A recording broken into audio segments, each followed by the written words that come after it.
stars. How are you all, students? I hope you all are safe and well at your home. Students, yesterday we have done till question number 10 of your exercise 6.5, which was based on maximum and minimum. Today we are going to proceed further from question number 11. Question number 11 of your exercise 6.5 is, it is given that at x equal to 1, the function x raised to power 4 minus 62x square plus ax plus 9 attain its maximum value on the interval 0, 2, then we have to find the value of a. So here we are going to proceed the similar way as we used to do earlier. First we are going to find its first order derivative. So the first order derivative will be 4x cube minus 124x plus a. Next we are going to find its values at the different points. We know that f1 is equal to 0. So this implies when we substitute all the values over here, we are getting the answer of a as 120. So hence the value of a for the maximum value, it is 120. Next, question number 12 is, find the maximum and minimum values of the function x plus sine 2x on the closed interval 0, 2 pi. So first we will find its first order derivative, that is 1 plus 2 cos 2x. Next step is to substitute it equal to 0. So this implies we get cos 2x equal to minus half, and cos takes the value half at pi by 3. So we are getting the value of 2x as 2 pi plus minus 2 pi by 3, where n belongs to the integers. So when we take the values from 0 to 2 pi, so x can take the value pi by 3, 2 pi by 3, 4 pi by 3 and 5 pi by 3. So here next work is to find the value of function at all these 4 different points. So f at pi by 3, substituting x as pi by 3 in the given function. So this reduces to pi by 3 plus root 3 by 2, and at the other points of x, that is at 0, value of the function is 0. At 2 pi, the value of the function comes out to be 2 pi. So hence we can conclude that the absolute maximum value of fx in this interval, closed interval 0 to 2 pi, is 2 pi, which is again occurring at 2 pi, and the absolute minimum value of the function in the given interval is 0, which is again occurring at 0. Now next the question number 13 is, find the two numbers whose sum is 24 and whose product is as larger as possible.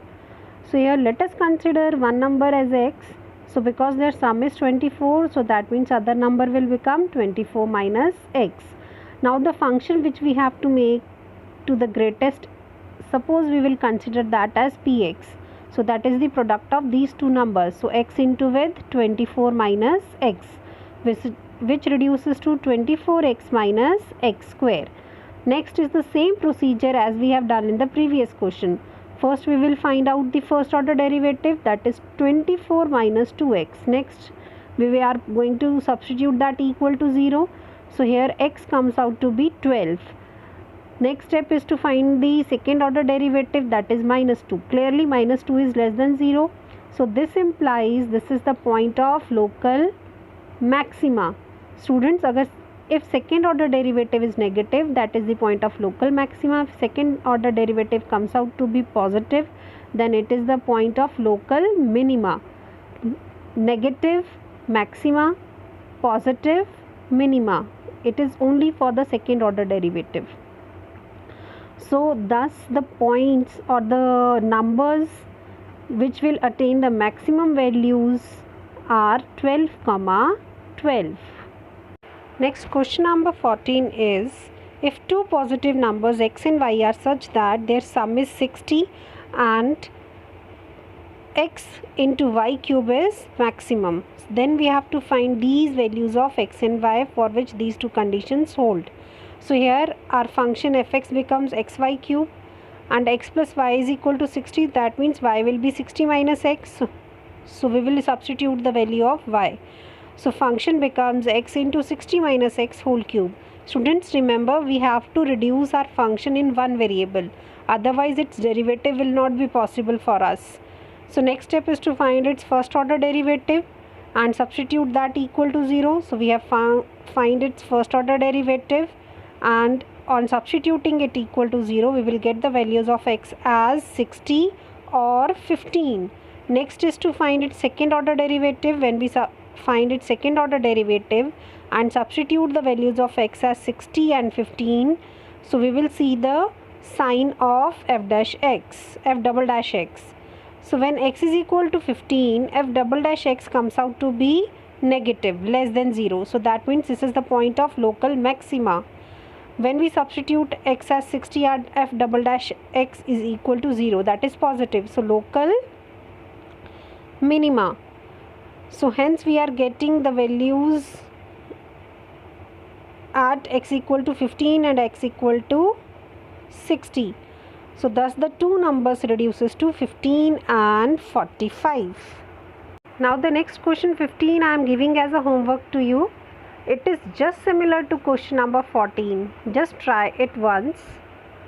That's all for today, students. Do revise what we have done in the class today. Plus do your homework also. And in case you have any query, please feel free to ask on the Google Classroom at any time. Take care and have a great day ahead, students.